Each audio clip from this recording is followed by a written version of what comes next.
This is what if Naruto was a prodigy. I hope you will enjoy.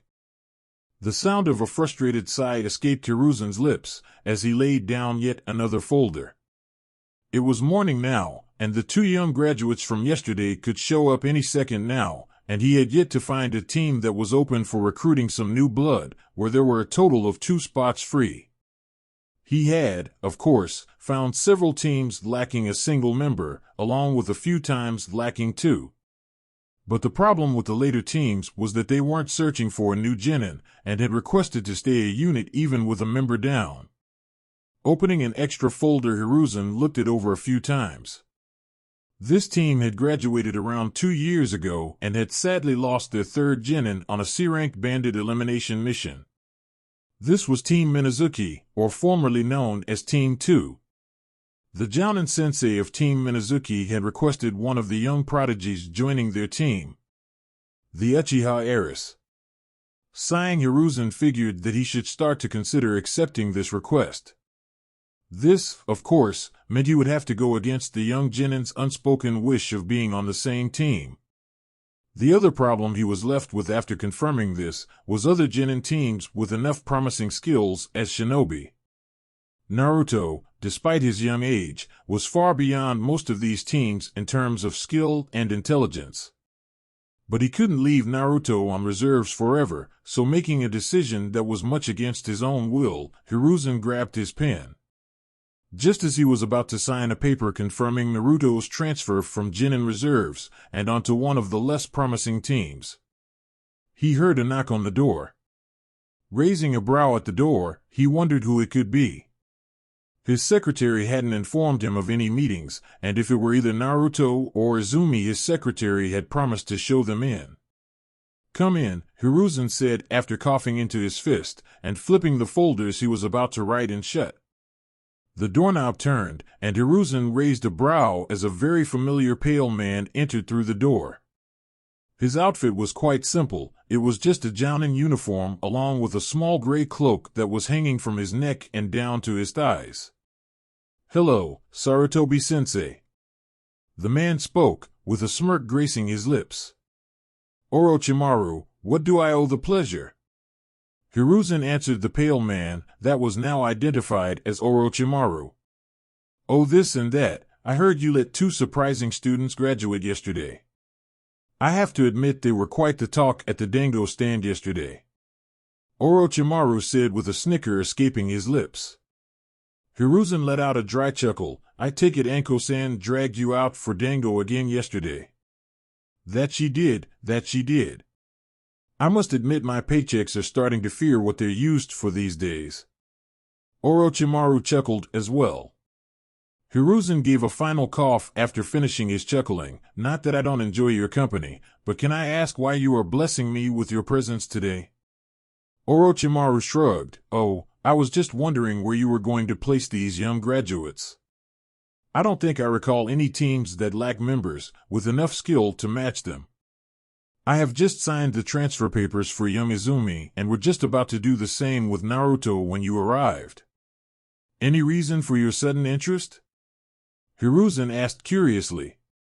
Orochimaru adopted a thinking post. "Oh, I was just realizing that my team could use a new member. Anko gets quite lonely, but she doesn't play well with others. If you say either of these 2 is as promising as I hear they are, I might take one." Hiruzen narrowed his eyes. It wasn't like Orochimaru to go out of his way like this.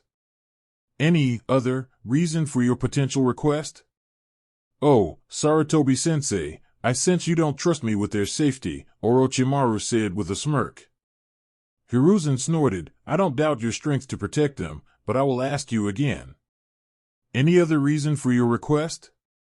Orochimaru gave a long sigh. "After all the rumors flying around the village, I couldn't help but get interested. Especially Minato's son seems quite promising, even more so if he were to be placed on my team." Hiruzen adopted a thinking look.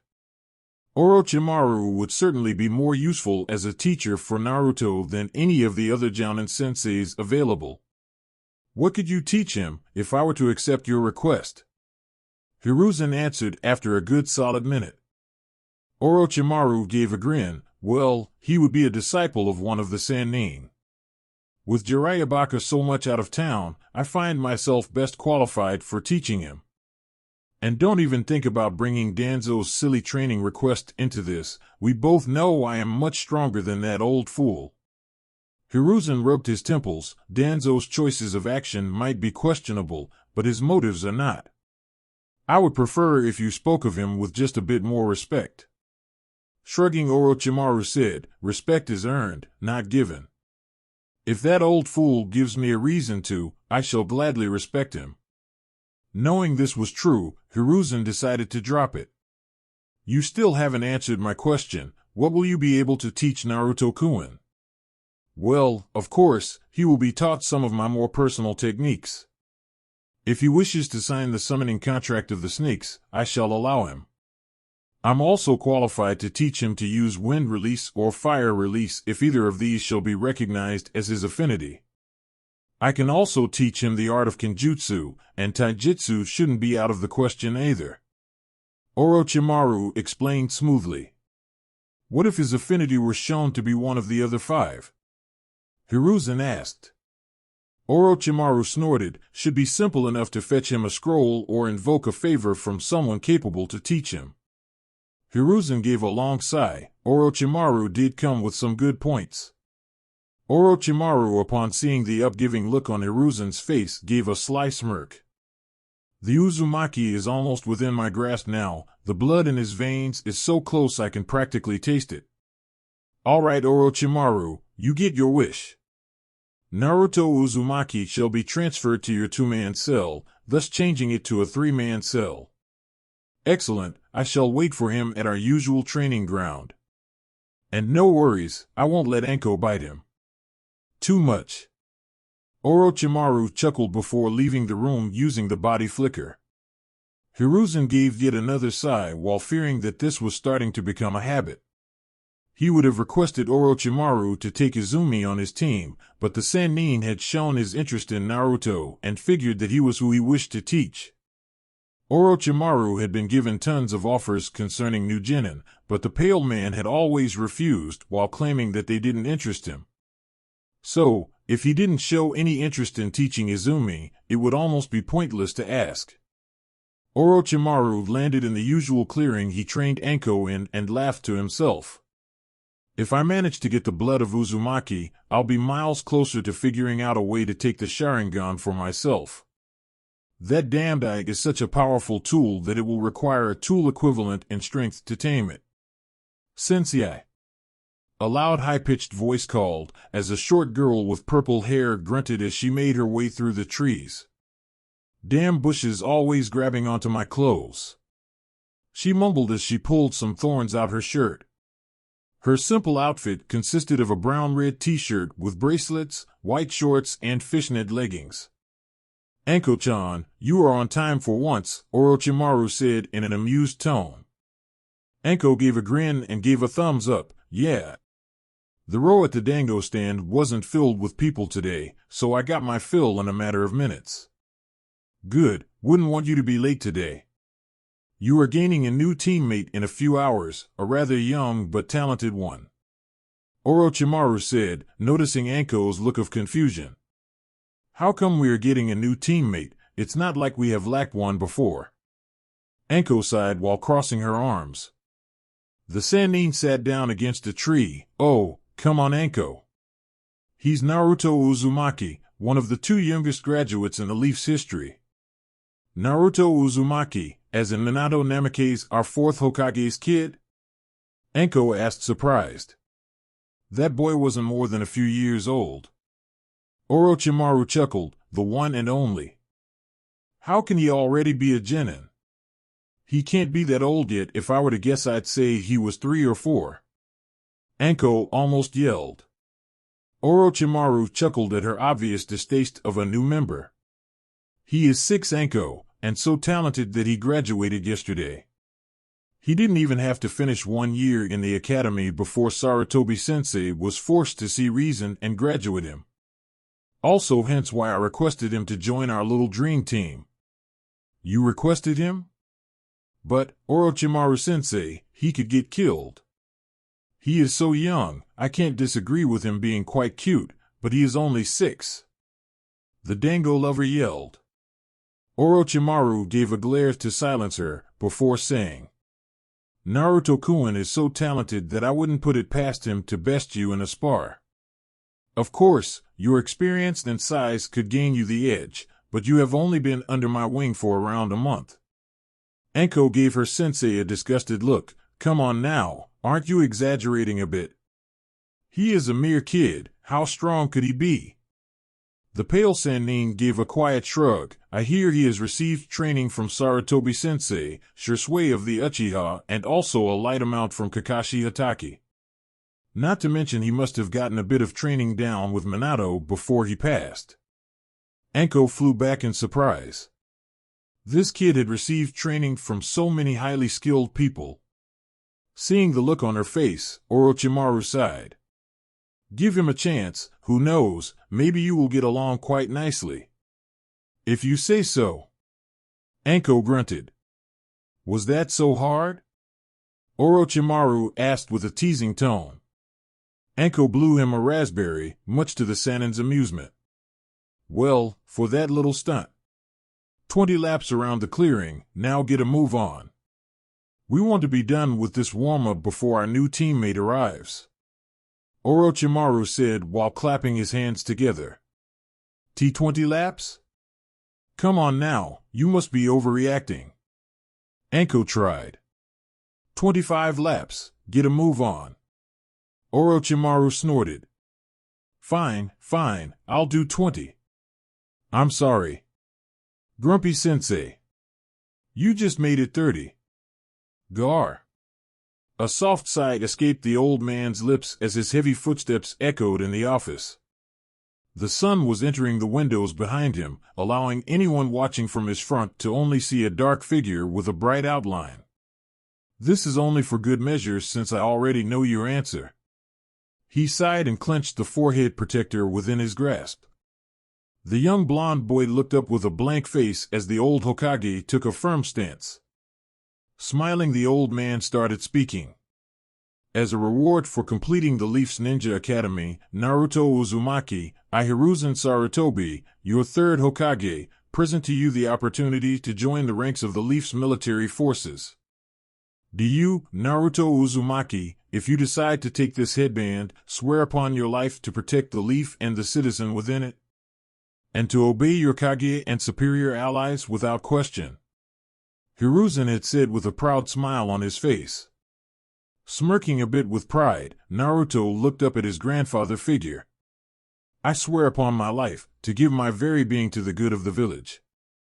Hiruzen chuckled. Very well then, I, Hiruzen Sarutobi, now declare you an official member of the village's military strength and family.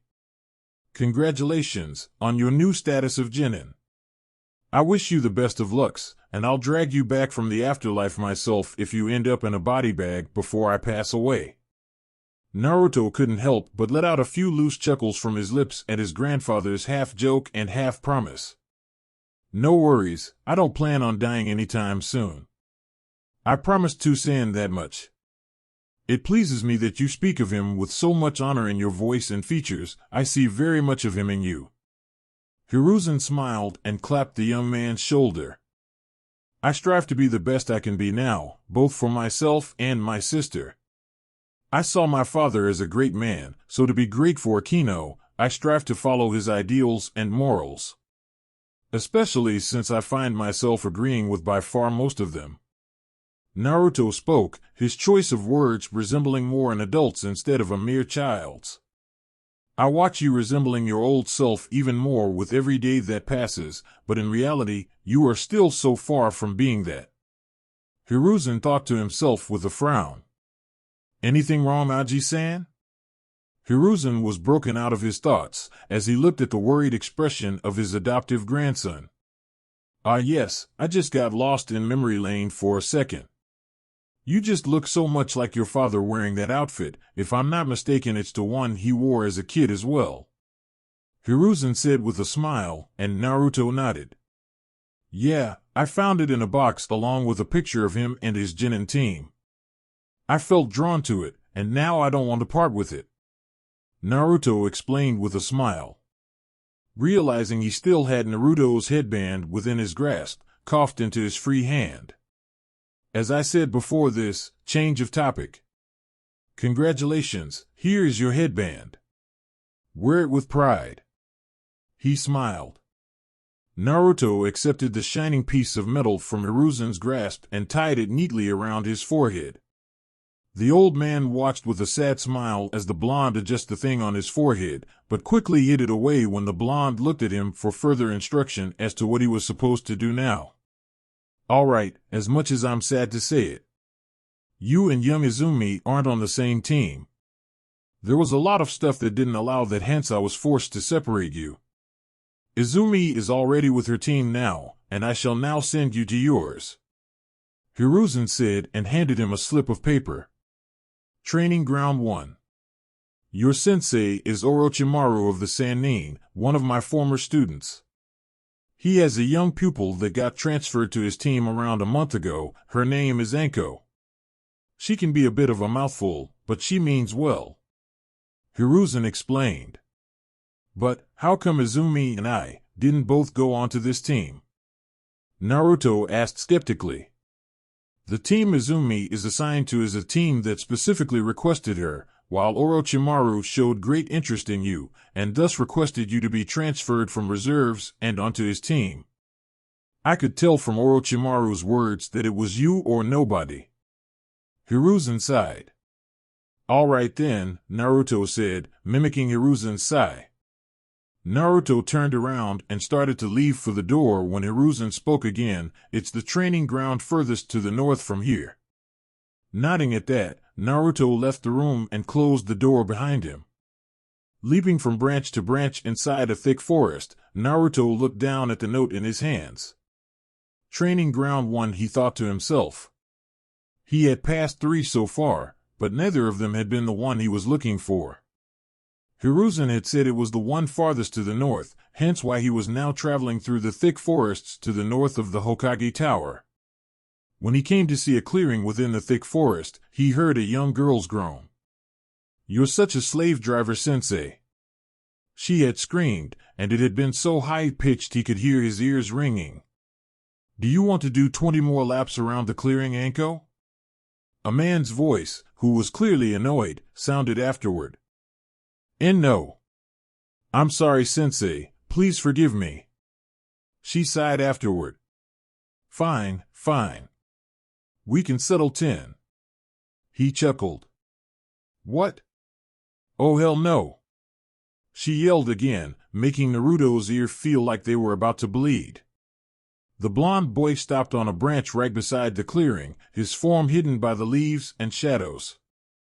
He watched the two interact for a few minutes and managed to figure out what type of people they were quite fast. Anko was a loudmouth, brash, stubborn, and acting without thinking. Their sensei, on the other hand, was calm and collected. But he had a sadistic side to him and seemingly loved to watch young Kunoichi suffer his training regime. Orochimaru had felt someone watched them for quite a while, but wanted to see if the person was going to come down on his own. When he felt like he had waited long enough, his patience had run up. My, it seems like we have a spy in our nest, Anko. Care to join us, Naruto-kun? It would be a shame to at least not introduce ourselves to each other before we run out of sunlight, wouldn't you agree? Orochimaru said, in a calm and smooth voice. The blonde wasn't surprised that he had been found out. This was Orochimaru after all, the Orochimaru. He decided he had been watching long enough and let himself fall from the branch and into the clearing. My apologies, I merely wanted to make myself an idea of who you were before introducing myself. The boy said with a small bow. Orochimaru couldn't help but snicker. Now, enough with all the formalities. I'm quite used to rude behavior, and yours is none of the sorts. Remember I train Anko? It doesn't get ruder than that. Hey! The purple-haired girl shouted as she stopped running. When she had stopped, she saw who had arrived and smirked. Naruto himself felt a shiver run down his spine as he felt a hot breath against his neck. Hey, new blood. Young blood at that. She snickered and tried to touch his golden locks. But Naruto's spooked state made him act on autopilot. He grabbed her wrist and hurled her into the ground in front of him. Oh! She groaned in pain. Hey! What the hell was that about? I was just joking with you. She yelled, and Naruto grabbed his ears with a wince. Could you quiet down a little, Anko? It seems our new teammate has sensitive hearing. Orochimaru groaned, making the preteen glare his way. Are you suggesting I'm loud? She screamed again.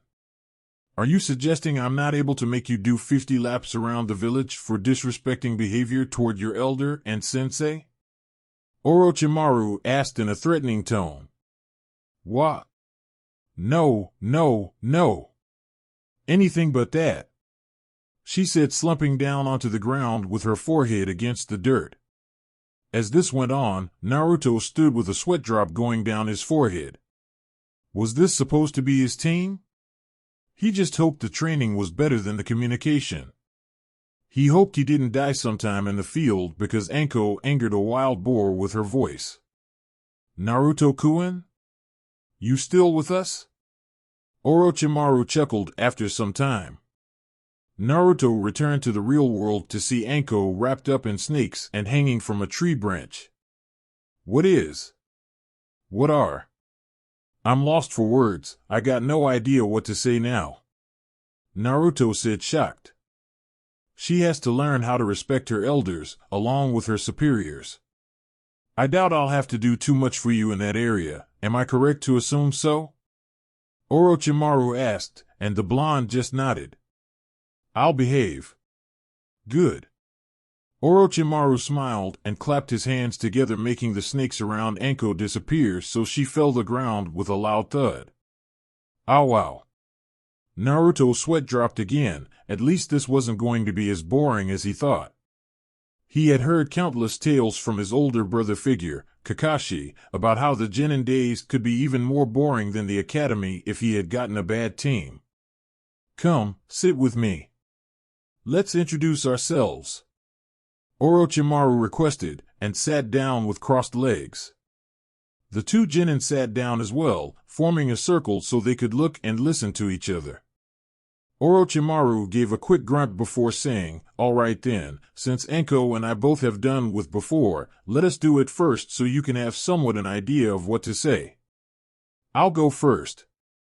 What we will focus on are who we are, what we like, dislike, and our dreams. It would be pleasant if you could tell us what you'd like to learn and specialize in, along with what you have under your belt already. The Sannin paused and took a breath. My name is Orochimaru and one of the legendary Sannin. What I like is simple. I like my snake summons, and at rare times Anko. What I dislike is people receiving great gifts and titles without deserving. My dream would be to learn every jutsu that is out there, but that would require more than a few lifetimes. So, I guess you could say I'm in a hurry. I specialize in snake jutsu, taijutsu, and ninjutsu. But I'm keen to use and teach kenjutsu as well.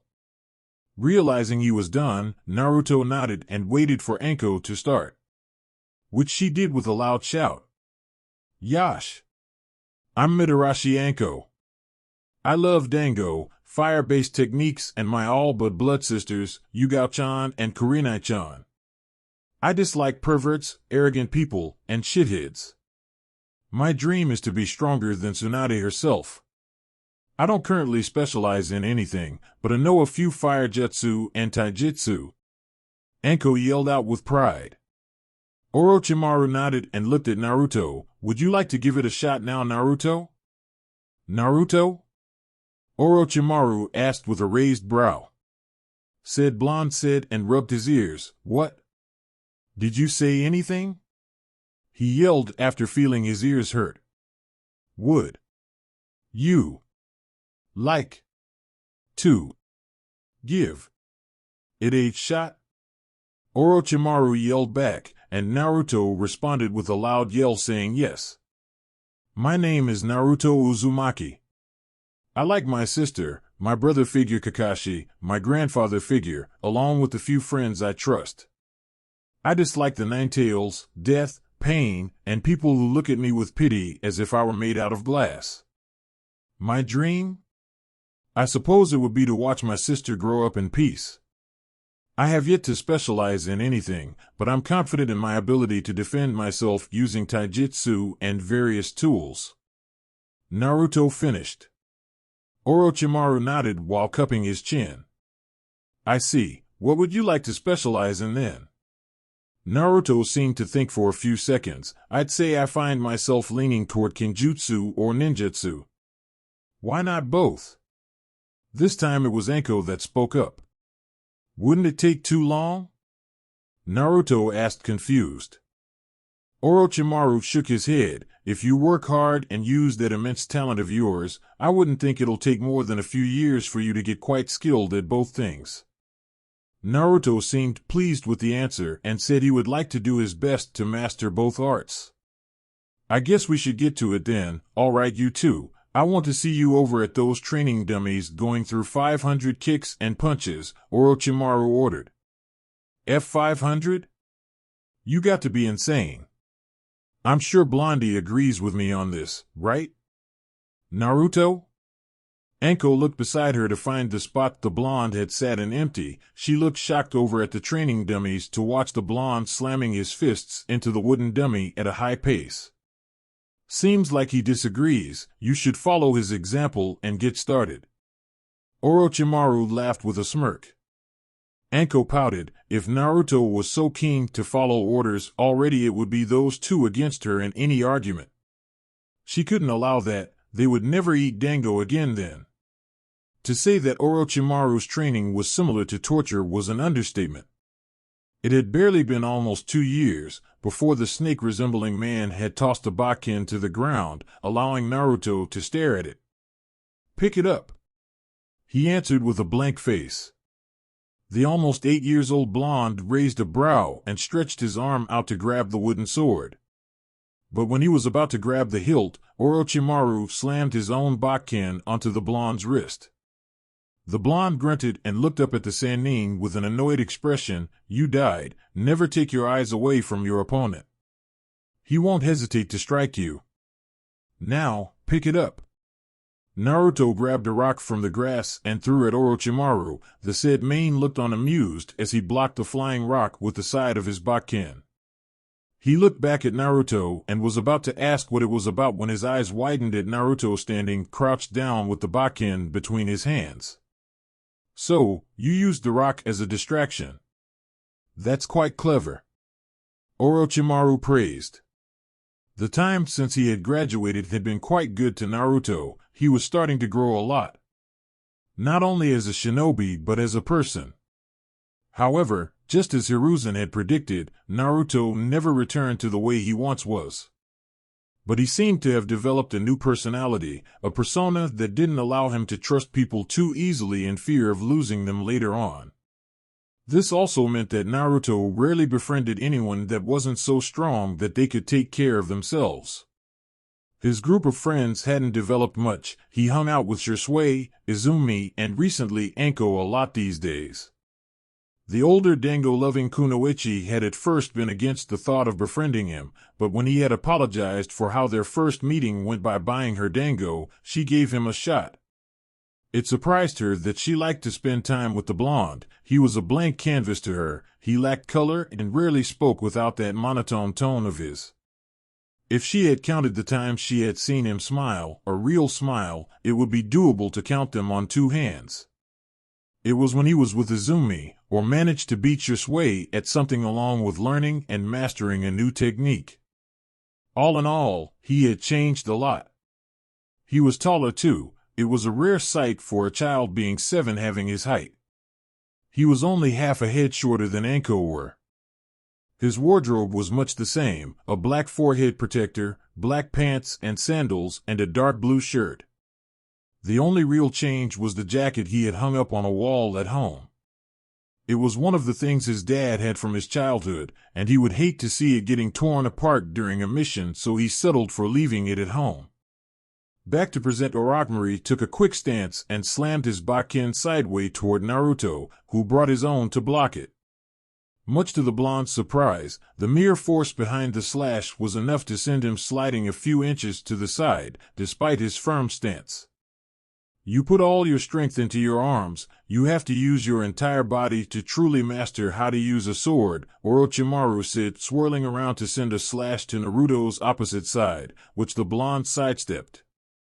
When Naruto tried to counter with an attack of his own, he had raised his wooden sword only to be poked in the gut by the tip of Orochimaru's Bakken.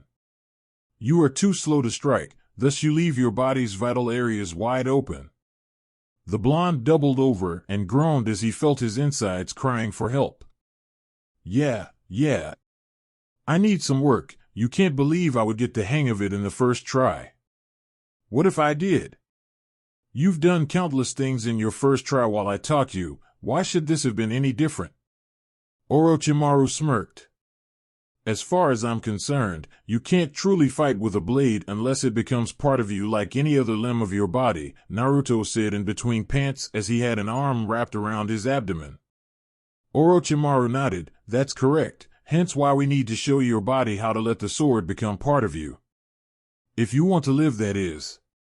The man grinned as he started doing rapid slashes at the blonde. As he had first assumed after watching Orochimaru, the man took great pleasure in making other people suffer his training regimes. Right now he was laughing, and it was because he was beating him senseless with a damn sword-formed stick. Naruto dodged a few slashes and even managed to block one more before the Bakken was sent flying out of his hand, and he was knocked onto his butt by the hilt of Orochimaru's own Bakken. Come on now, I'm not even moving much faster than Chunin speed. Show me what you got. You want to be a swordsman, do you not? Orochimaru snickered and slashed down at unarmed blonde.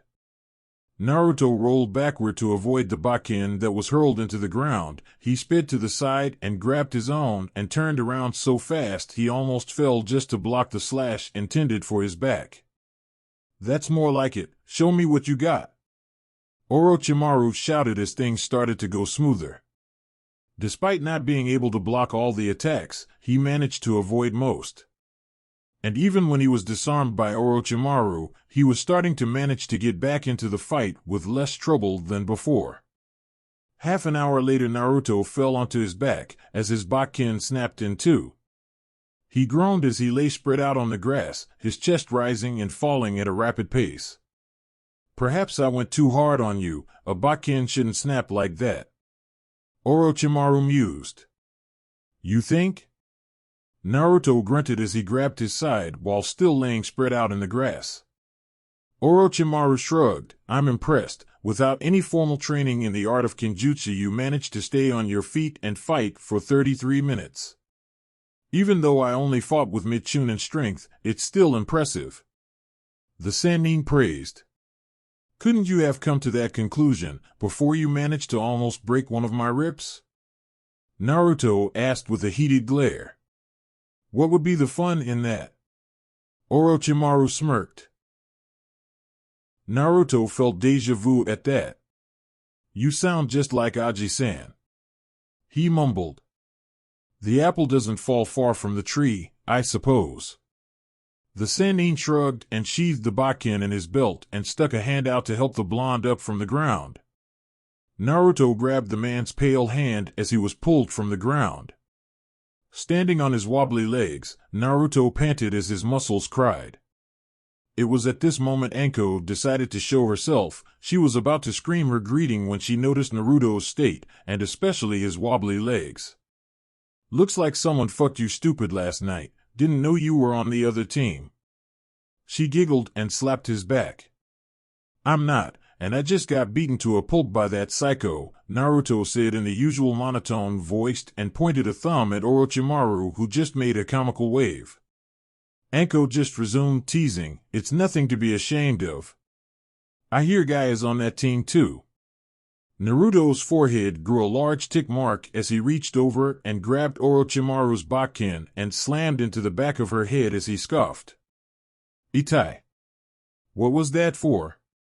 Anko cried as she rubbed her head. "For being a pain in my ass, and being late." "Again," Naruto said, spitting the last word out with much annoyance. Anko gritted her teeth and glared at him. She hated to admit it, but he was a little stronger than she was already. She hated the fact, but didn't hate him. He was too adorable to hate. She herself had grown as a kunoichi while her persona remained the same. She had gotten a little taller, learned a lot of new stuff the last year, and was already asking when they were going to do the Chunin exams. Orochimaru had answered that by saying, when Naruto-kun had decided whether he wants to sign the summoning contract or not, she had asked him why that was the thing determining whether or not they would enter. The Sannin without answered had joked, "Someone has to look after you, right?" She had been forced to do 30 laps around the clearing after badmouthing Orochimaru for half an hour afterward. "Well, Anko, since you decided to bless us with your presence this late, you'll stay with me for training while Naruto-kun has the rest of the day off to rest," Orochimaru said, making Anko look at him like he had grown a second head. "Oh, come on. We had been promised to spar today," she yelled, feeling disappointed that she couldn't show Naruto what she had learned to do in a spar. Orochimaru raised a brow. "Naruto-kun is just barely able to stand, and he has been training with me the past 3 hours. You, on the other hand, have been sitting at the dango stand, eating your day away. There will be no spar today, Naruto-kun. You are dismissed.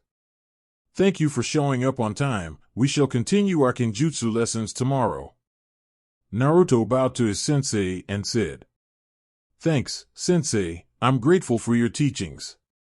"At least someone is well-behaved and grateful for being on the team," Orochimaru said, talking more to Anko than Naruto.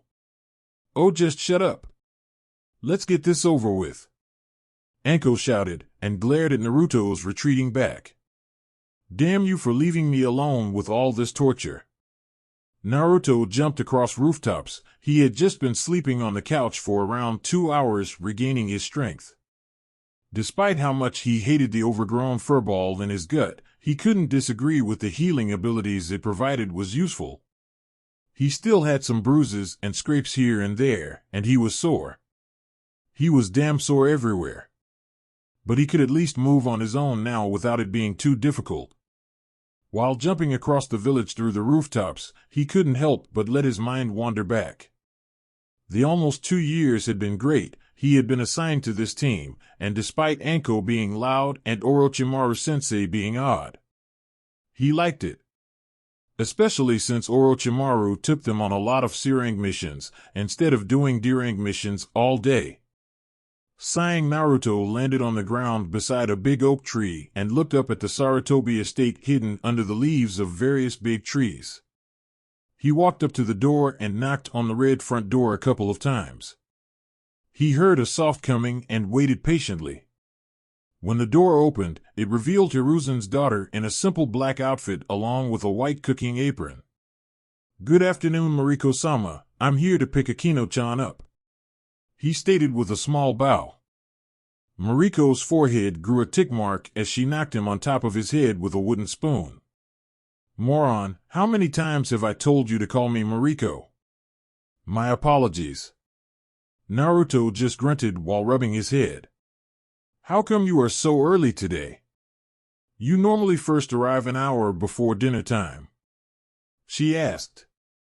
Naruto rubbed his sore midsection and chuckled. "Orochimaru-sensei gave me the rest of the day off today. We went a little too hard at the training, so he felt like I could use some rest." Mariko sighed at that. He was always training or doing missions. "Naruto-kun, one day these excessive training will be the death of you." She grunted and turned around. "Akino-chan, your Ni-chan is here for you," she yelled and looked down the hallway. Naruto's face lit up after a few seconds. A smile graced his lips as his face softened. Running down the hallway was a small girl with blue eyes. Her skin was a bit tanned, and her long red hair flew behind her as she ran with open arms. "Ni and I," she screamed, making the blonde chuckle. She still had difficulty speaking, of course, but she had learned to speak a bit. Naruto crouched down and opened his arms as the young girl swung her arms around his neck. "Up. Up." She giggled, and he had to sigh at that. She was such a child. Picking her, she nuzzled her cheek against his shoulder, making him sigh yet again, but with a smile on his face. She was such a child, but he didn't mind. He still loved her very much. "Did you behave?" Naruto asked with a kind voice, but the small girl just looked at him with an odd stare. "Behave, she mumbled. "Behaved, Akino-chan. Were you nice?" Naruto tried again, his eyes gleaming with amusement. "Uh-huh. Nice. Nice." She nodded with a bright smile. "Is that so?" Naruto chuckled and looked at Mariko for confirmation, and the older woman just nodded her head. "She behaved well, though. She has a lot of energy. She certainly takes after Kushina-chan." She chuckled. "You don't say." Naruto mumbled while looking down at the hyperactive child that was busy staring at a butterfly. Mariko shrugged as she leaned against the doorframe. "It was to be expected. You took so much after Minato-kun after all." Naruto grunted. "I guess I did. You were a lot like your mother back in the day, though." Sighing, he nodded. "Certain things made me grow up, I suppose." The older woman gave a sad smile. "I shall get out of your hair now. Thanks for watching, Akino-chan. If you don't mind, I'll come by with her again tomorrow," Naruto said, giving a small bow. "You ask me every day, and I'll continue to give the same answer. Watching her is a joy. Drop her by any time." Mariko smiled. Giving a short bow again, Naruto thanked her for taking such good care of his sister before he turned around and left. Giving a brief sigh, Naruto heard the door shut behind him as he carried his hyperactive sister around in his embrace. The child was curious. It was as if she couldn't get her eyes on enough things. She looked over his shoulder and spotted a dog and shrieked. "Dog! Dog! White dog!" "Yes, it's a dog, Akino-chan, but it's gray. Not white." Naruto chuckled as he turned around and looked at the dog that Akino had been so happy to see. "Gee, gray. Gray dog," she yelled, and the blonde nodded at her. "Yes, yes. Very good." He smiled as the redhead brightened at the praise. The two turned around and started to walk again when Akino begged him to let her walk on her own. Naruto sat her down while shaking his head. He had just sat her down when she had grabbed his hand and started to drag him through the village, much to the village's amusement. She would now and then stop to point at stuff or ask about something. After a little while, they had sat down beside a lake filled with hungry ducks. Much to the little girl's delight, Naruto had predicted that they would stop here and had brought a few pieces of bread with him. "Here, you take this piece. But remember to feed them small pieces, otherwise they will choke on the bread. And we don't want the animals to suffer, do we?" Naruto asked as he crouched down beside Akino and handed her the piece of bread. "No. Bad for animals." She squealed and started peeled bread apart into small pieces, being very careful not to make them too big.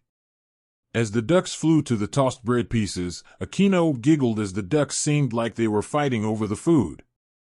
Naruto himself sat down on a bench and let thoughts overwhelm him as the small girl seemed to enjoy herself. His mind dragged him back about a few weeks ago when Anko had requested that they join the Chunin exams. Orochimaru had told some crap about the snake contract, which Anko didn't know he had already signed the day prior. After the meeting, Naruto had asked Orochimaru why he lied, and the snake Sannin had said, We can't risk sending you to a possibly hostile village at your current age. It would be different if the exams had been in our village, because then we could watch over you. But there is no guarantee that you'd be safe in a place like the Stone or the Cloud. They could assassinate you for who your parents were and play it off like it was an accident during one of the exams. Naruto had agreed with the man's reasoning. He wouldn't risk dying. He couldn't leave his sister alone with a foster family. She was his responsibility. The blonde had sat there for a while when he noticed an arm waved in front of him. Ni and I. The redhead squealed, and Naruto blinked a few times before looking at her. Yes? Ni-chan, sleep? She asked with a raised brow. No, Akino-chan. Ni-chan was just thinking. He smiled when he looked at her pleading eyes as she held her arms out. Reaching into his pocket, he pulled out another plastic bag with a piece of bread within. He handed the snack for the ducks to Akino as he tossed the empty plastic bag into a trash can. The blonde-haired boy watched his sister for some time. He didn't have a lot of time these days to spend with her. He was always busy training or going on missions. He had to be strong. It was a need for her to be safe, which made it a sacrifice he was willing to make. Will you ever know the horror of war? The suffering caused by endless fighting? Ever experience great loss? Are you going to become a kunoichi and put your life on the line for the leaf just like me? Naruto wondered as he stared at the careless girl. He hoped against all his thoughts, despite how much he wanted her to take her own path in life. He truly hoped she would pick something else than the kunoichi way. He wouldn't keep her from going to the academy. He would also support her decision, but as a concerned brother, he couldn't help but feel against the idea of her going into such a dangerous future. He gave a blink and shook his head. There were still some years before she would have to decide on whether or not she wants to enter the academy, so no point in dwelling on it now. When Akino tossed the last piece, Naruto walked up beside her and smiled. Let's go home, Akino-chan, he said in a soft tone, and the girl gave that teeth-full grin and grabbed his hands as she let him lead her through the crowded streets. When the moon had gone high in the sky, and the sun left hours ago, Naruto found himself sitting on his porch, with a warm cup of tea beside him. If he were to guess, he would say it was around midnight by now. Why he was up, he couldn't tell. On a normal day, he would have been laying in his bed sleeping around 9 o'clock. But there was something that made him stay up. It was a feeling in his gut telling him that there was something bound to happen. He leaned against the wall of his house and closed his eyes for around 10 minutes. When his eyes opened, he heard the sound of his house gates opening with a loud creaking noise. Standing up, he realized his tea was cold and threw it out into the grass of his large backyard and started to move around to the front of the house. He barely made it around the corner when he spotted a familiar appearance. She stood there with a fist raised to knock on the door while gazing into his direction. But something was off. Something was wrong. It was obvious to him. Her eyes were red and puffy, a big frown was stuck on her face, and her general posture was down. Izumi? Naruto asked as the raven-haired girl let her fist fall limp beside her. You're still up? She asked in a low tone afterward. Naruto gave a quick nod. Yeah, I had a feeling in my gut saying something was off tonight. He started to wonder if this was it. Had higher beings warned him that something was off about his best friend or something? The girl gaped a bit in surprise. It made her feel good somehow. There was this pleasant feeling in her body after hearing that. But it was gone as fast as it came, when a wave of sadness washed over her. The blonde looked at her and started to freak out mentally. This wasn't the usual strong and calm Izumi Uchiha he knew. There was indeed something wrong. Something really wrong. I can see that something is bothering you. Want to talk about it? Naruto asked as he walked up beside her while lowering his head so he could look at her downcast face. Her next action surprised him though. She slowly and silently snuck her arms around his torso and placed her head in the crook of his neck. Now, Naruto wasn't a stranger to hugs. His little sister loved to do it all the time, and almost whenever it was uncalled for. He didn't dislike it, in fact, quite the opposite. So the blonde in this situation wrapped his arms around her back and started to hug her back.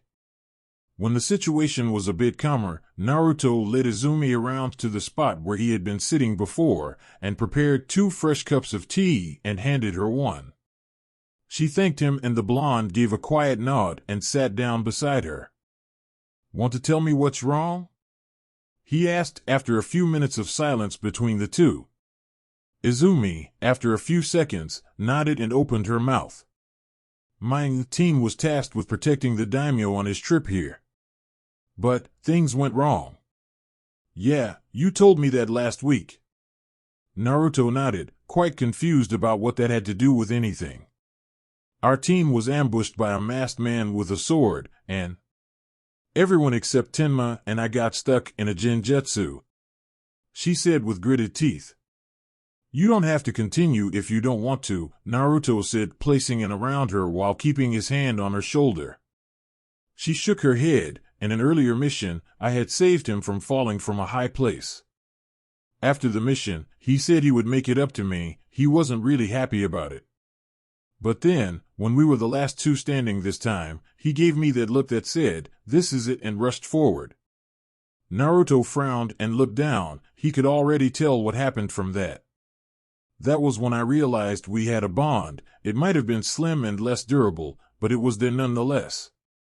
And it was served, in the blink of an eye when that bastard slashed his body open like a yesterday's dinner," she said with gritted teeth as Naruto noticed that from behind her raven-haired bangs that covered her face and eyes 2 long tears fell. Naruto, to the best of his abilities, tried to comfort her, so he reached over and wiped the bang out of the way so he could see her face, but when the removed bang revealed a pair of bright red eyes, his own eyes widened. Naruto blinked and shook his head, and gave a nod. "Please. Don't ever throw your life away for me. Don't feel like you needlessly have to sacrifice your life for me too," she said with clenched eyes and fists, as her teeth were tightly gritted together. "If it were for you, it wouldn't be needless." Naruto smiled as her eyes sprung open as she stared at him. "You," she mumbled as she stared at those blue eyes of his. "No worries, I won't die anytime soon. I promise to San that much. So, if you ever get into so much trouble that I'll have to come to get you, then I promise on my life that we'll both get out of there." Naruto chuckled as he looked at his best friend in the eyes. "You better come out alive too. I'll drag you back from hell myself if you died," she said with narrowed eyes. Naruto felt a drop of sweat falling from his forehead. Girls could be scary, especially this one beside him. Even as the years passed, around 5 to be precise, the village always looked the same. The trees were huge, filled with green leaves and animal life. The streets were busy, and the rooftops were often filled with shinobi traveling from A to B. Her onyx eyes opened slowly as she looked up to watch a flock of chirping birds flying above her. Her calm eyes followed them as they disappeared into the horizon, the sound of their chirping getting fainter and fainter after they disappeared from view. Without thinking, she trailed her fingers down her gray flak jacket that was given to her by entering the ANBU. She also received guards for her forearms and a good quality sword. When she had first entered the training ground, she was supposed to meet her team in. Everyone but Kakashi and a guy named Tenzo had been nice to her. The rest was very skeptical. But it was to be expected. She might have been a well-known prodigy by now, but she didn't have those great feats in the field yet, not like someone as Kakashi had. She blinked when she heard a familiar voice yelling beside her. Turning her head, she started at that impatient expression of one of her friends. "You still kicking in there, Izumi?" he asked, and she snorted. "Any reason for you disturbing my rest, Shursui?" she asked, and stood up from the bench she had been sitting on. Shui raised a brow and crossed his arms. Well, yeah, we agreed on getting some training in today, he said, and she remembered the deal they made yesterday. Much like herself, her close friend had grown a lot. Actually, Shui had grown a ton. He was taller, bigger, and his name was now feared in the shinobi world. Shui of the body flicker, she chuckled to herself. It seems I've forgotten about that, my apologies, she said, in a monotone voice. Shui's brow rose even higher up on his forehead at that. It's not like you to act this way, so unfocused and forgetting, I mean. Is something bothering you? Izumi eyed him carefully. You've noticed it too, haven't you? Shui blinked. Noticed what? That you've been acting weird these past few weeks? Grunting in annoyance, she pointed a finger at him. You know what I'm talking about, Shui. Sighing, he leaned against the trunk of a tree. Closing his eyes, he let a breath escape his lips. You're talking about the clan's behavior, right? He asked with a frown. When he noticed her hiding at him, he let out another sigh. Yeah, I have. I don't know why, but I feel like it is connected with the clan meeting Tucson has called us in for tonight, Izumi said, staring at the blue lake running in front of them. Shui nodded in agreement. The clan had been acting odd these past few weeks. If he asked how they acted weird, he would say that they are sour and hateful toward the rest of the village. They were isolating themselves, only talking to people within the clan, and also never using the public market and settled for shopping within the compound walls. If you were to guess, it might have been some leftover grudges from the times when the village believed the Uchiha had something to do with the fox's attack. But the treatment had stopped when it had been announced that they were doing important evacuations instead of fighting the beast head-on. Yet, after all this time, it seemed like they were still holding grudges. Another huge reason for this was probably that after their compound had been destroyed, Danzo had requested the Uchiha compound to be built in the outskirts of the village, isolated from the other clans and the civilian population. But they had made huge progress over the last couple of years. The Uchiha had been more and more a part of the overall civilization again, so why were they acting out now? It made no sense. And he knew that Izumi and he weren't the only ones confused. It was a specific few Uchiha that was isolating themselves along with their families and the rest of the Uchiha. They would stop people from going to the public market and told them to support the clan by going to their private marketplace within the walls. And the gate guards were also keeping outsiders out. Something was really wrong. Shui looked over to Izumi. He could predict she was having similar thoughts as him. Come to think of it, wasn't Naruto-kun supposed to be here as well for training? Shui asked. He was here earlier, but Kakashi-san came and asked him to follow him. If I were to guess what he wanted, I'd say that Kakashi was going to teach him some more advanced lightning manipulation. Izumi answered. Naruto had a few days after his and Izumi's emotional talk on his porch started learning his elemental affinity. To his surprise, it was lightning. Kakashi, who had been the one helping him out, had stated that it was a rare sight, and when Naruto had asked why that was, Kakashi had answered that his father had a main affinity for wind, and his mother had one for water. They both had a minor affinity for lightning, that appears, in the end, managed to worm their way out on top together, to make Naruto's main affinity. As if he wasn't talented enough with that crap when he uses it in collaboration with his taijutsu, it gets damn hard to get a hit on him, Shui complained. Izumi let out a dry chuckle. Naruto strives to be the best, not because of his ego as you think, but because he thinks it's necessary.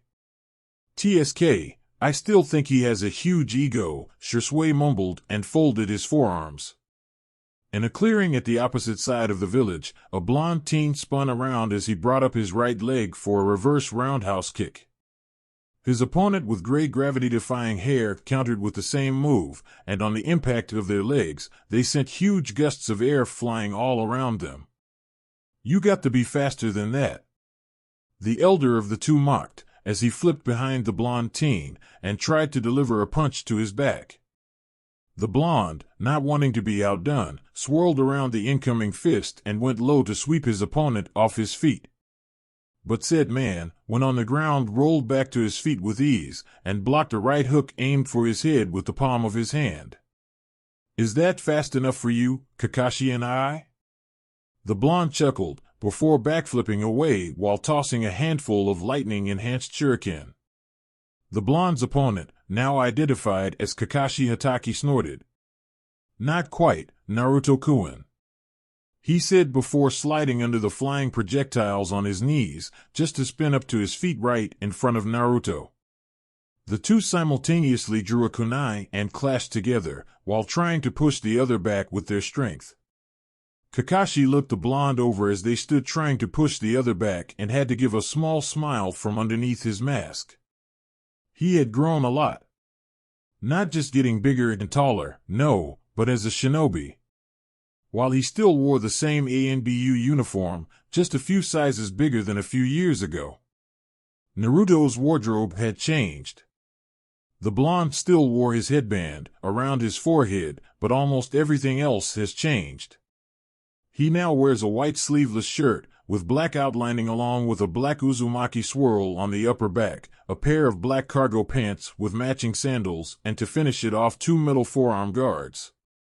"What do you say that we kick this up a notch? This is getting boring, wouldn't you agree?" Kakashi smiled, and watched the fire in Naruto's eyes intensify as the blonde leaped back with great speeds. "All right, but you asked for it," Naruto almost yelled before he pulled his arm back. Kakashi narrowed his eyes as the blonde smirked, and thrust his arm forward while mumbling. "Striking shadow snakes." The Sharingan user's eyes widened as he was forced to leap back at high speeds to avoid a dozen snakes flying from the blonde's arm. "So that's one of the secret moves you've learned from Orochimaru. I gotta say I'm impressed," Kakashi said loud enough for Naruto while going through hand seals. "Fire release, great fireball jutsu," Kakashi called as he expelled a huge fireball from his mouth. Naruto landed on the ground with a quiet thud and went through hand seals of his own. "I won't lose to an overgrown ember." "Lightning release, electromagnetic murder," Naruto yelled as he slammed a palm onto the ground. Upon impact with the dirt below, Naruto's palm sent dozens of lightning streams toward Kakashi's fireball, and when within range he made them leap off the ground. To engulf the large sphere of fire and squeeze it till it busted into a huge explosion between the two opponents. Kakashi grunted as his chest rose and fell with his heavy breathing. "Let's stop the spar, for now. Don't want to be too exhausted for the real lessons, do we?" Naruto folded his arms while looking completely fine. "You just stopped the fight because you knew I was going to win," he grumbled. Kakashi pretended to look hurt. "How can you say something like that? I was just looking out for your safety and well-being. You'll need Tsunade Senju to look after your well-being if you don't get your ass moving within seconds," Naruto threatened with a twitching eyebrow. My, so hostile today. "Oh well, let's get to the lessons." Kakashi sighed and walked closer to the blonde. "So, you told me that you had some more advanced lighting control exercises for me today. What is it?" Naruto asked with curiosity. Kakashi smiled and pointed toward a sword leaning against a tree. "Well, why don't you go and pick your sword up and bring it here?" Naruto rose a brow but did as he was told. He walked over and grabbed the middle of the black scabbard of the sword with a matching hilt. He pulled the sword behind his back and put it into a spot within his belt at the back of his waist. "I've meant to ask you, why are you having your sword at the back of your waist, instead of the side or actually on your back like any other sword wielder?" Kakashi asked, quite curious. Naruto just smirked. "Orochimaru-sensei told me that with the fighting style we're developing, it is a perfect spot for it.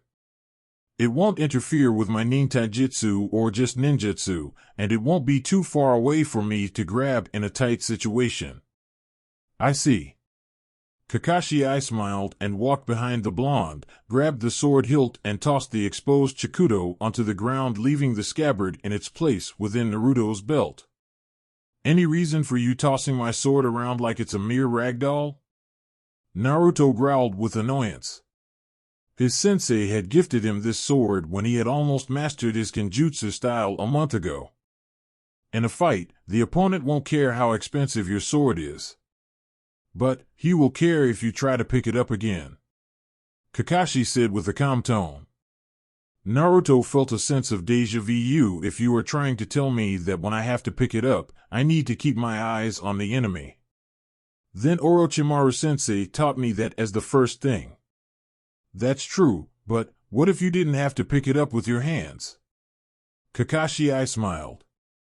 Now, this interested the blonde.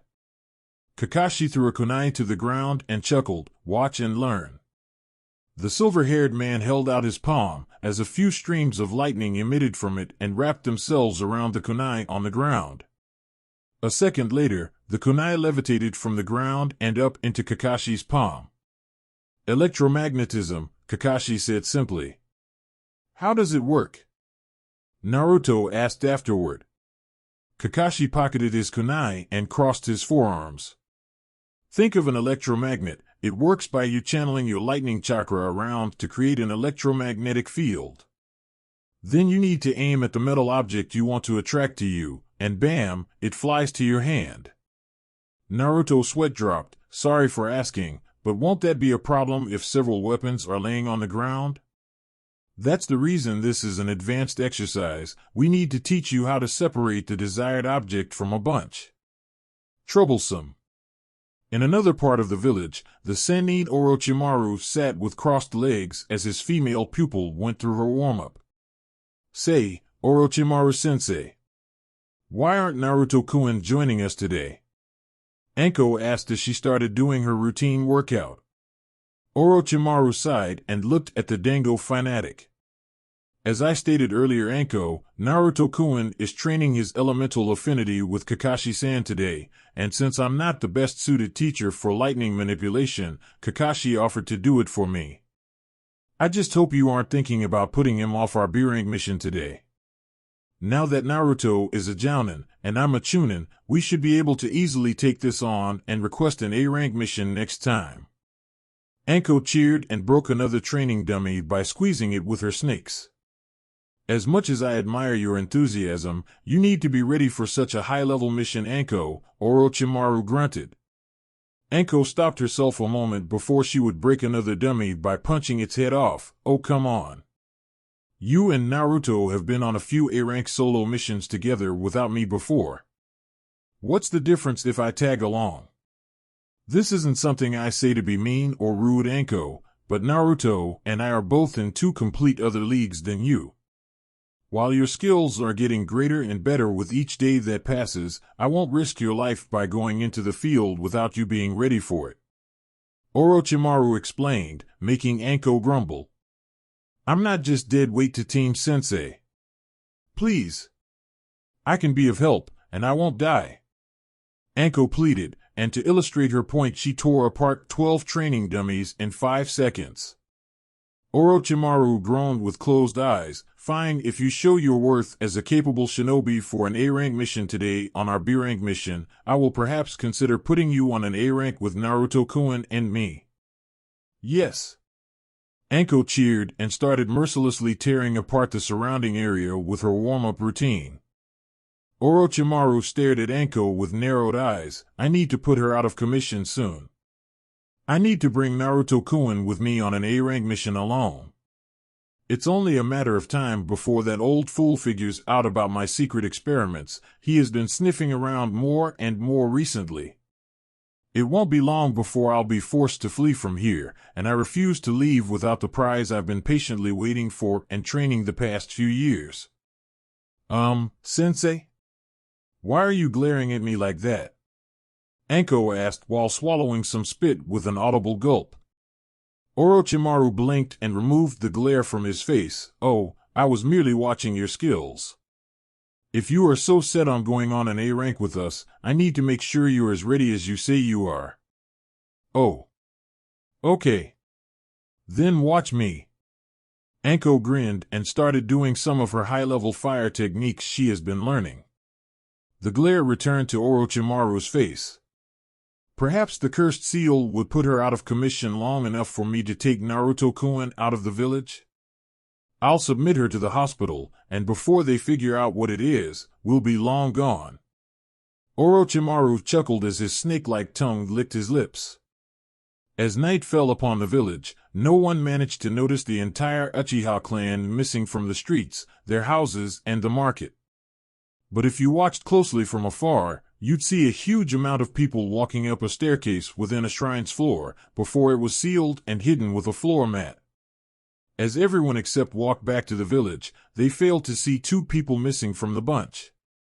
Izumi and Shisui walked into a deep forest, the older boy walking behind the long-haired Anbu as she walked with her head down. When she suddenly turned around and stopped, the two stared at each other in the eyes for almost 5 minutes straight. When a gust of wind blew past them, making their hair sway in the wind, they opened their mouths at the same time. "We need to tell the Hokage." They spoke simultaneously.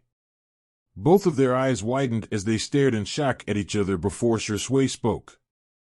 "If Fugaku-sama is going to go through with this, it would cause a civil war to arise within the village."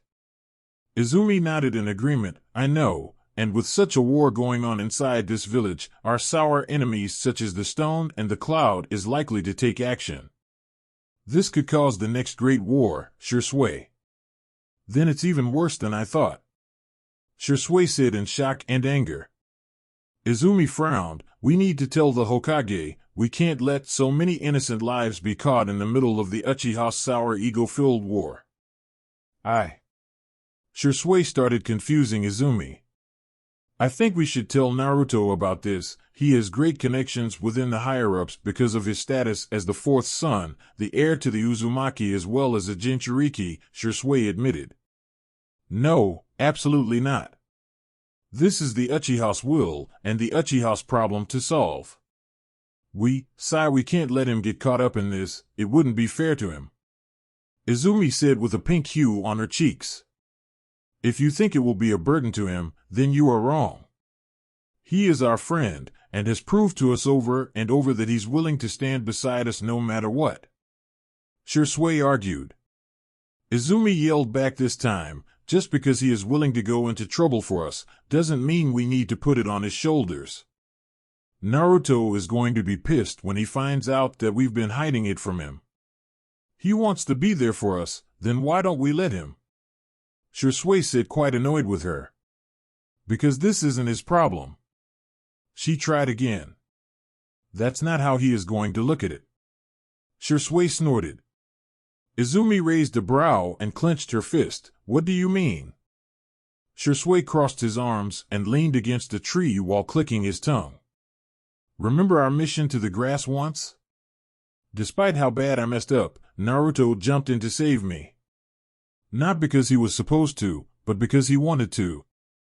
He wants to help us. I'm tired of repeating myself. Let's just ask for his help. I'm also tired of repeating myself. We won't include him into this. It is a problem caused by us Uchiha, and the problem shall be solved by the Uchiha." Izumi said her words final as she body flickered out of the area. "I know you want to protect him from this because of how you feel about him, but Naruto will be heartbroken if we keep this from him. He'll think we don't trust him enough to let him into our problems so he can help, and I won't allow that." Shisui thought, setting his mind on going against his female friend's words. Looking around him to make sure there were no moles in the area, Shisui used the body flicker himself to get out of the area. When he landed in front of his desired location, Shisui looked around making sure that Izumi hadn't followed him here, or simply were anywhere nearby. Shisui walked up to the gate in front of him and pushed it open with it making a loud creaking noise. "Naruto needs to put some oil into that gate. It sounds like a cat's whorehouse." Shisui chuckled to himself before he closed the gate behind him, and body flickered further up into the property. Naruto himself was standing outside within his private training ground and stood with his palm stretched out toward a bunch of metal objects on the ground. His desired goal was to separate the lone kunai from the bunch of objects and make it return to his hand. as lightning escaped his hand yet another time, which was obvious had happened quite a few times already judging from the burn marks on his hands and wrists. He let the lightning wrap itself around the kunai and took a deep breath as he started to gently lift it up from the pile of metal objects. He stared at the kunai that at a slow pace levitated off the ground. But as the kunai were inches away from his hand, he stopped the flow of chakra and spun around with one hand on the hilt of his sword. "Show yourself," he said in a stern tone and watched out into the clearing. When none other than Shui landed in front of him, he eased and let go of his sword. "Shui? Why are you here so late? And why did you suppress your chakra so much? I couldn't recognize it was you." Shui sighed with a frown and rubbed his forehead. "Izumi couldn't know I was going here. This put Naruto on alert, and why couldn't she know you coming here?" he asked afterward. "Let's have a drink." Shui grumbled and walked in through the sliding doors to the house.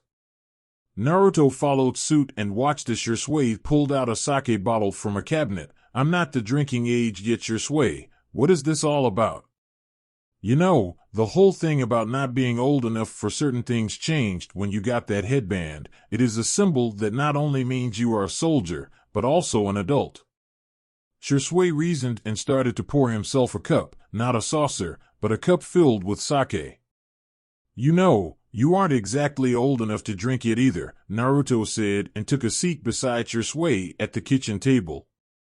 Shui took a big sip of the cup and groaned at the burning sensation going down his throat. "Man, old enough to kill, old enough to drink as they say." Naruto's eyebrow twitched as Shui poured him a saucer of sake. "Come on, drink with me," he said in a somber tone, removing Naruto's annoyed expression. Something was wrong with Shui, that much was obvious. Taking a sip from the saucer, he gritted his teeth at the burning sensation the alcohol brought down his throat before he placed it on the table. "What is going on, Shui?" Shui remained silent for minutes, thinking his decision over and over again. Maybe Izumi had been right, maybe this wasn't Naruto's problem to be involved in. But then again, as he had reasoned against the young female prodigy earlier, Naruto would be hurt if he didn't at least have the chance to help. The Uchiha clan is planning to overthrow the Hokage and take control of the village. They'll do a coup d'etat to be more precise. Shui finally let out. Naruto's eyes widened at an insane rate. His head flew to stare at Shui, who just looked down at his cup with that somber gaze before he downed the entire cup and filled it up again. "What do you mean? And what does this have to do with Izumi?" he asked afterward, fearing that Izumi was for this idea. The older prodigy of the pair looked at his blonde friend and smiled. "Izumi and I both said we had to tell the Hokage about this, and I said we should tell you. I knew you would want to get in on this, or at least have the chance to. But she was against it. She didn't feel like we should bother you with this kind of problem. But you guys are my family. I have the right to be there for you," Naruto said with a hurt expression, and Shui nodded. "I tried to tell her that, but she kept refusing while saying that it was in your best interest to be oblivious to this going on. But I disagreed. I want your help and feel like we need it. In case Fugaku decides to go through with this." Shui was interrupted. It would result in a civil war, and the innocent would die in the crossfire, Naruto said with narrowed eyes. Shui nodded, yes, and Izumi calculated further and realized the Leaf's sour former enemies would perhaps take this as a chance to invade and finish us off for good, leading to our extinction. Shui looked down at this sake again, before looking back at Naruto. "We need your help, despite what Izumi said earlier. In case the hardest outfall should happen, we need someone as strong as you prepared to fight with us. Are you two the only ones against this?" Naruto asked with horror. Shui shook his head. "There is the chance that one or two are on our side in this, but we can't risk asking around. Should Fugaku get wind of us going against his and the clan's wish of rebellion, we would be dealt with and swept under the carpet as a mere accident." Naruto frowned even more. Who do you believe is on your side? Mikoto-sama, she voiced her concerns against the idea during our clan's meeting tonight. I believe she too is against such bloodshed happening within the walls of our home. Shisui answered. Then you could ask. No. We can't risk it. Shisui whispered harshly. He wanted to yell, but knew that Naruto's little sister was upstairs sleeping.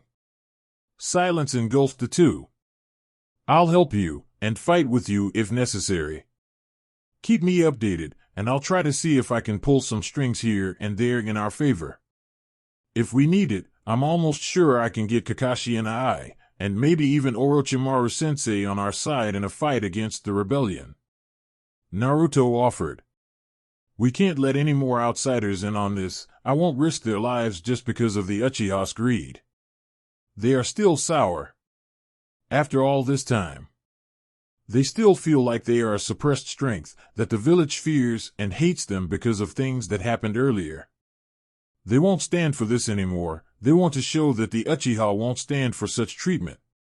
They want to show that the Uchiha should rule the village as they did with the Senju when the village was formed back in the day. Shisui ranted with a hand going into his hair. I'll still fight with you, and thank you for bringing it to my attention. I'd still like some updates when you learn more. Naruto smiled, and Shisui smiled back in gratitude. Thanks, brother. Something was wrong this morning. Kakashi had realized that quite fast today. He had come early, and one time for once because he wanted to see how his little brother was faring with the exercise he had him starting yesterday. But right now, they were doing their warm-up of the day. And it was blatantly obvious that something was wrong with the blonde. They had started with taijutsu, and this was the one area Kakashi on a normal day would win. But Naruto's movements and attacks were faster and more furious than what they had been the day before. He had been crying out with anger every time he had put everything he could into a punch and gritted his teeth with narrowed eyes through every roundhouse kick. And when they had switched to use everything in their spar instead of only taijutsu, Kakashi had been beaten within minutes. Not that Kakashi was weaker than Naruto, no, but he was, of course, holding back compared to Naruto, who was letting almost everything he had out on the table. He used his lightning-inspired nin taijutsu from the start, angry crackling lightning following every limb he attacked with. When using kinjutsu, every slash or stab had been intended to kill someone with, and let's not even get started on his ninjutsu. The blonde used all high-level attacks he could, and when Kakashi had put his hand up for stopping the spar, the blonde was standing panting hard. Not because he was tried, no, but because he was angry.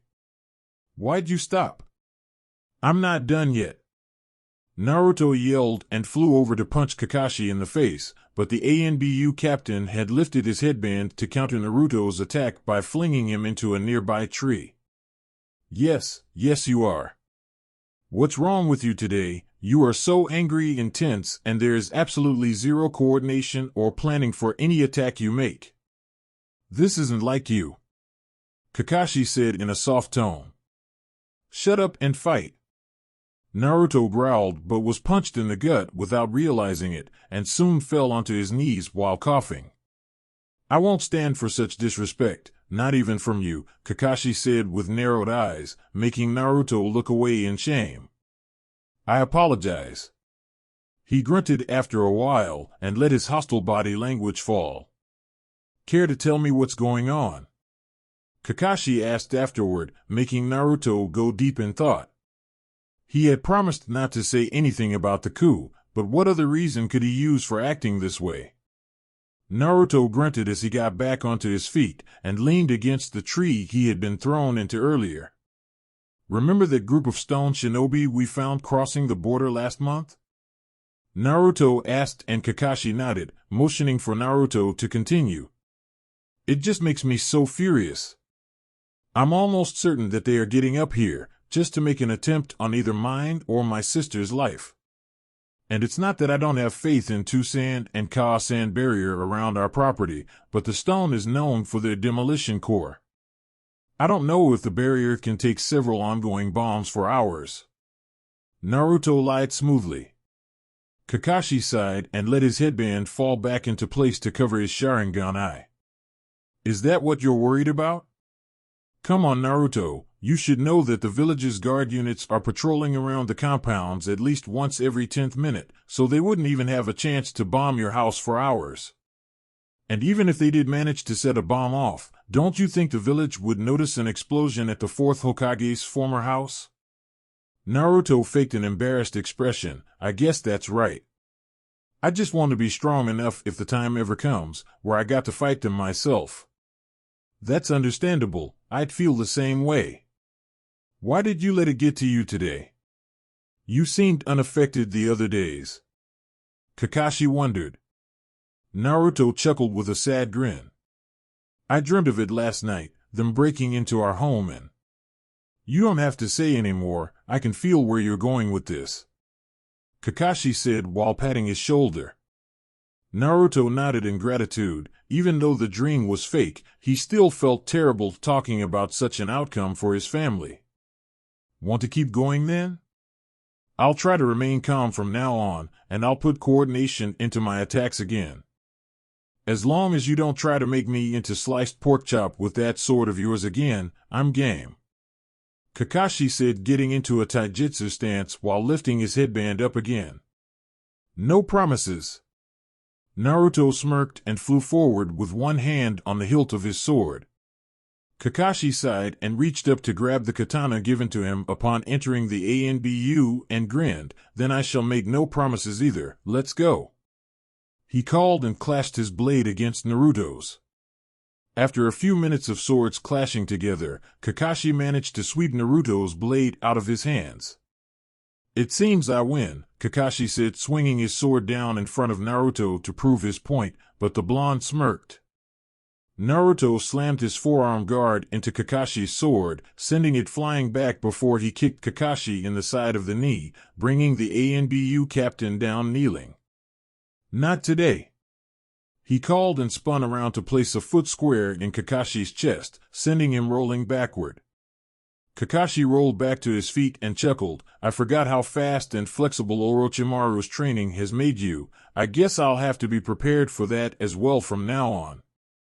You're right about that. Naruto smirked and reached down to grab his sword. Kakashi too spun around and grabbed his blade, and the two ran at each other once again. When Kakashi made a slicing motion toward Naruto, the blonde flipped into the air and over Kakashi while doing a downward slash. The silver-haired man countered by flicking a kunai into his hand and blocked the slash. When the blonde landed behind him, he threw the kunai his way only to watch it get blocked by one of the blonde's forearm guards. Should have seen that coming. Kakashi sweat dropped and got ready to fight the blonde close-up. An hour later, Naruto was waltzing through the village while grabbing his shoulder. The spar had gotten out of hand fast, and Naruto and Kakashi tied by them, each delivering an bone-crushing right hook to each other's cheek. If Kakashi had gone all out, Naruto would have lost a lot sooner. It was because Kakashi had a lot more experience, and Naruto knew that if he had used his strongest techniques, a simple spar could have resulted in death, so of course, it was forbidden. So, in short, had they both gone all out showing their greatest strengths, the spar could have ended with either 1 or 2 deaths. But he felt satisfied nonetheless. He had to get a lot stronger. If the coup the Uchiha were planning either ended up as a civil war and then a new great war, or simply their forced execution. Naruto knew he had to get stronger, at least double as strong as he was now. But the reason his shoulder was sore wasn't because of Kakashi and his spar. No, it was because Enko was set on beating his ass for dropping out on a mission yesterday. He just heard from Orochimaru, right after, that taking a dip in the hot springs would help the soreness, and hence the reason he was right in front of the place now. When he was about to enter the open door, the annoying sound of a very familiar giggling hit his ears. Grabbing the door, he shut it instead and walked around the building at a slow pace. When he noticed a big, white-haired man sitting on top of a toad, his eyebrow twitched. When the toad turning around to stare at him, Naruto put a finger to his mouth and whispered shoo. The toad's sweat dropped, but gave a small nod nonetheless. Naruto crouched down and went through a couple of hand seals, lightning release, stinging bee. He whispered, and out of his fingertip, a small bee buzzed into existence as it flew over to the man and landed on his shoulder. The man looked to his shoulder and raised a brow and said, "A blue bee, what is this, snow country, gyah?" He suddenly screamed as the bee exploded, sending an electric current through his body as he rolled backward and down from the toad's back before he landed on the ground with a loud thud. When the sound of women realizing they were getting peeped on came in the form of multiple screams, the white-haired man flew up and looked into the hole and looked on in horror as they ran out to the changing rooms. Who in the 5 elemental nations dares to interrupt the great Jiraiya-sama?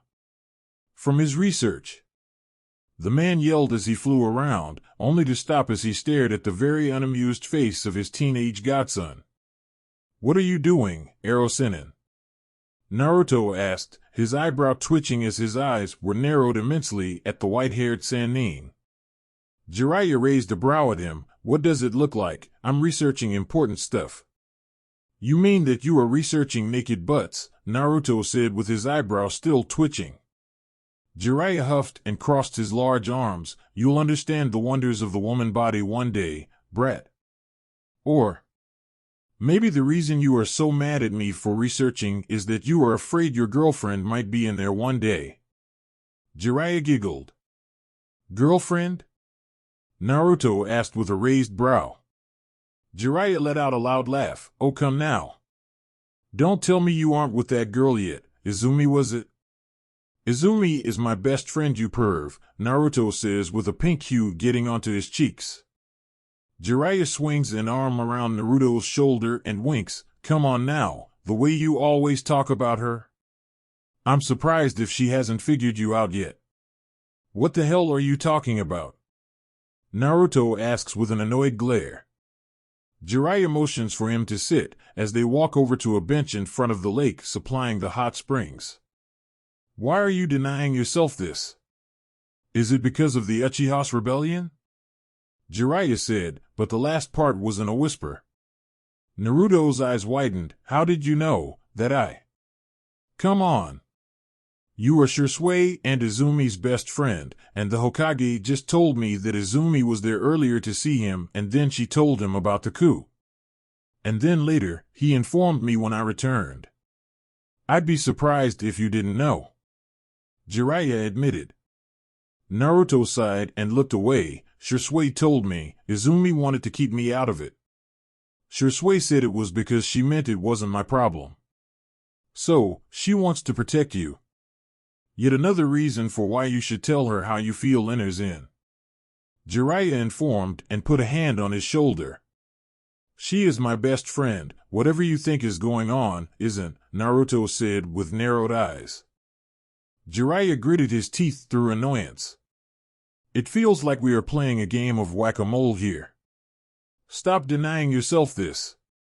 If this entire coup thing is going to get messy, who is to say she will make it out alive?" Naruto's eyes widened in horror at that. He hadn't thought so long yet. "You'll regret not telling her for the rest of your life," Jiraiya stated as a matter of fact. Naruto frowned and looked at his feet. I can't do that to her right now. It isn't the right time. With the whole coup thing going on, and her having to take a stance with us instead of her clan. I just can't do that to her, you get me?" No, I don't. What if your support, as a boyfriend instead of a friend, is the thing she needs right now? Maybe you standing with her like that is a thing that truly ties her loyalty to the leaf in the end?" Jiraiya asks with a frown. Naruto gritted his teeth. "Don't speak about her loyalty like that. She is even more loyal than me. Look at you, defending her honor already." Jiraiya grinned with a smirk, much to Naruto's embarrassment. The two sat in silence afterward. At least Naruto had somewhat admitted that he liked the girl right now, but why was he so damn scared of it? What could the reason be? There had to be something. Don't tell me. You're afraid that you can't protect her, aren't you? Jiraiya asked with a surprised gaze. Naruto's eyes widened in a second. How did he? I was unable to protect my parents. I feel that I can't protect my sister well enough either, Naruto admits after a minute of sitting with his eyes glued to the ground. Jiraiya shakes his head in amusement. Naruto, your sister adores you. You protect her more than you should have to. You are as overprotective as it gets. And don't worry about Izumi. She's a big girl, all right. She can handle herself. But you just said that the coup could get messy, and she might die. Naruto argued, but was answered with a slap to the back of his head. Jiraiya glared at him. Don't twist my words, you brat. Naruto glared back at the old pervert, but kept silent for now. On a serious note though, what do you plan on doing about the coup? Jiraiya asked, his tone changing from teasing to being serious. Naruto looked at the older man before answering. As I told Shisui, I'm willing to fight beside him and Izumi. Even if it has to be in the name of an execution. You know they'll recognize your chakra and presence in the area, right? Jiraiya asked. Naruto nodded his head. He had thought about this at least. But it didn't change a thing for him. He was still going to be there for them. They were his family, and he had given them his word, or well, given Shisui his word that he'd fight with them. But fear not. I think I'll be able to help if it does come to that. Jiraiya smirked a sour smirk. What do you mean? Jiraiya took out a pen and a piece of paper and waved them around. I'll draw you some seals, or actually, I'll teach you how to draw them yourself. This way you are prepared to be there, without anyone ever finding out, and you'll start to train your Uzumaki heritage. Gaping at the man's offer, Naruto soon smiled in gratitude. I'd like that. Can't have my godson become a rogue ninja, can I? Naruto chuckled darkly, but listen closely, Arrow Sennin. If you ever peek on Izumi, I won't care whether it was a mistake or not. I will find you, and I'll shove your balls down your throat. Jiraiya let out an audible gulp as he sweat dropped as the evil glare coming from his godson's eyes. With Jiraiya home again for now, in case of a civil war breaking out. Naruto's training was increased beyond anything he could have imagined. Jiraiya was training the shit out of him. And with Kakashi not wanting to be left out, he had learned a ton of new lightning moves the past week. Even one he wasn't supposed to learn. With the shadow clone trick to help him, he was absorbing jutsu and knowledge like a sponge, and one time when he and Shisui had spared this last week, the young Uchiha had given him much credit for getting so strong, so fast. At the moment it was the afternoon in the leaf, Naruto was found sitting upside down on his couch. He was holding an outfolded scroll within his hands as he held a brush between his lips. Akino wasn't so happy about having to leave her brother in the living room alone today. It didn't sit quite well with her, so to give him some company she ran down the stairs and flung the door open to quite the sight. The redhead's brow raised as she stared at her brother that was clad in a casual outfit inside the living room and were writing on a scroll while sitting upside down in the damn couch. "Nichan, what are you doing?" she asked with curiosity, and Naruto, who had been too caught up with his little project to notice someone's arrival, gave out a startled flinch and rolled onto the floor, dropping the scroll. "Akino, what are you doing in here?" He groaned, rubbing his sore head as he picked up his scroll again while looking at the energetic 7-year-old. "I came here to see what you were doing." She sighed and looked at the scroll. "You were writing?" "Oh no. Nichan.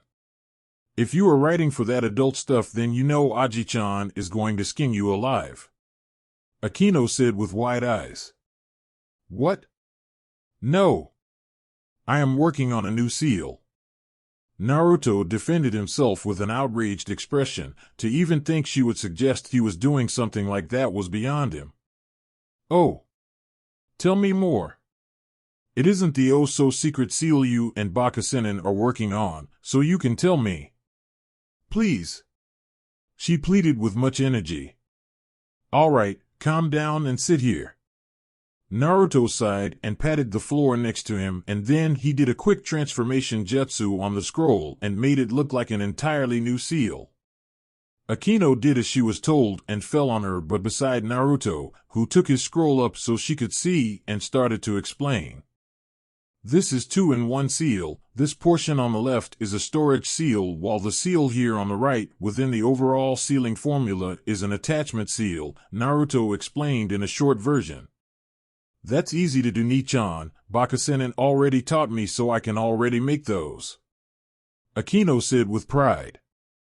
I know, I can also make them as you can see, but the overall idea is to put them together into one seal so that the seals will complement each other, Naruto explained in a bit more detail. Sounds complicated. What do you want them to do when they are fully put together? Akino asked with a lot of energy and enthusiasm.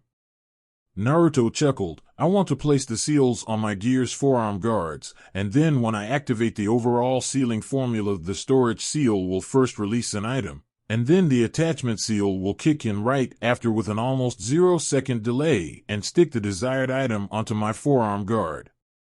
Oh, that's so awesome.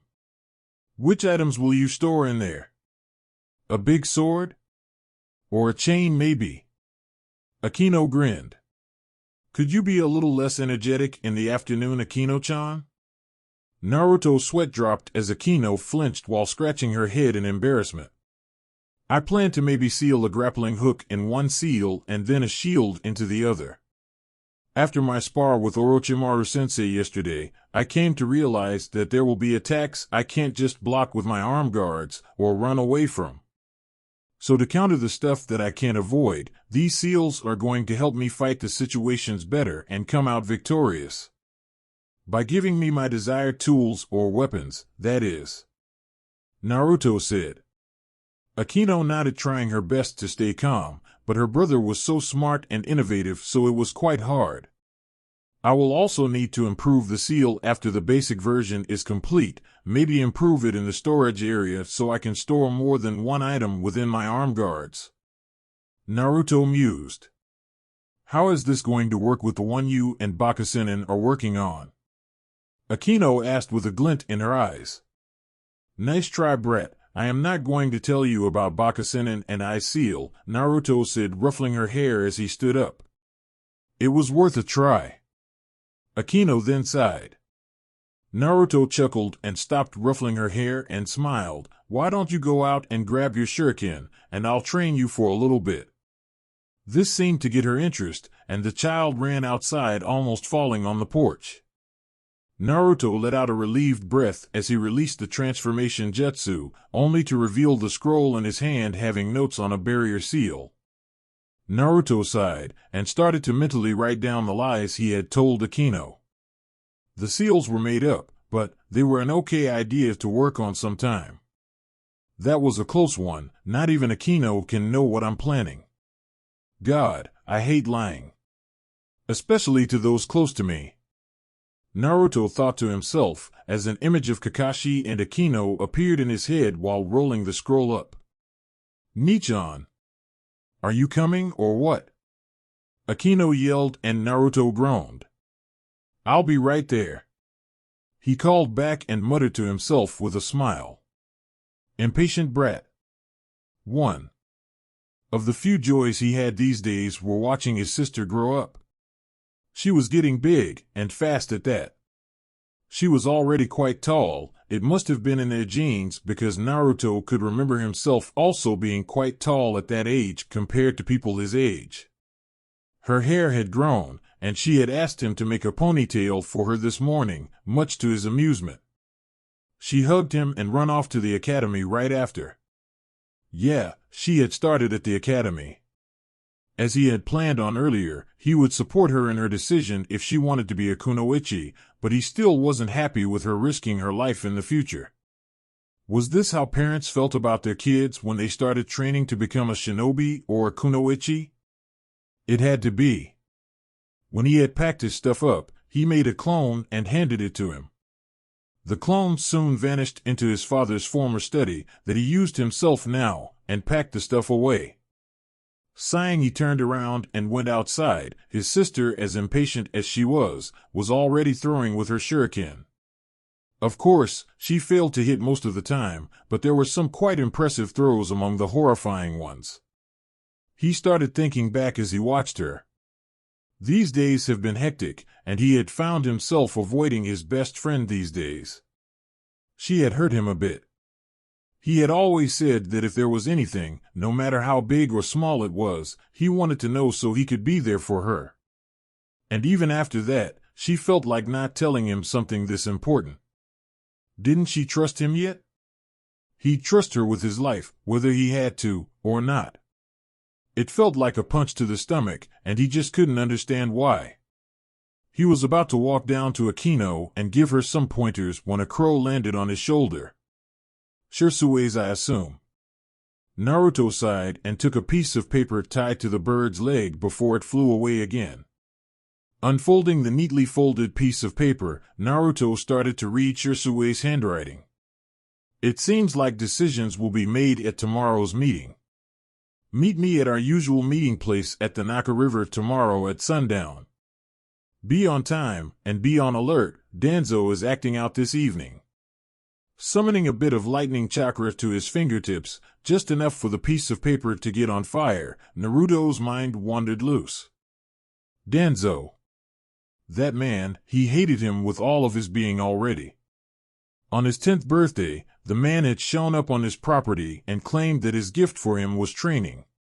First of all, he didn't know this man at all, so he refused politely by saying that he already had more teachers than he should. Then he had gotten angry with him, saying that this was a child's defiance. Still trying to be polite, Naruto kept refusing the offer until Danzo had grabbed him by the collar. He had said, "The leaf requires a new weapon, and it needs to be you." Seconds later, Hiruzen's personal ANBU had shown with the third Hokage himself right behind them. When Naruto had been asked what was going on, he had said exactly what Danzo had been doing, and well, Hiruzen's reaction had been banishing Danzo from ever talking or going anywhere near the boy again. If he did on purpose, there would be a prison cell waiting for him.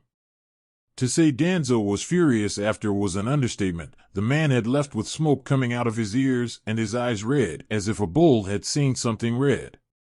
Shaking his head free of these thoughts, Naruto made a discreet shadow clone and body flickered into his study. He didn't have a lot of time, and in case he had to fight tomorrow, he needed the last 3 seals to be done.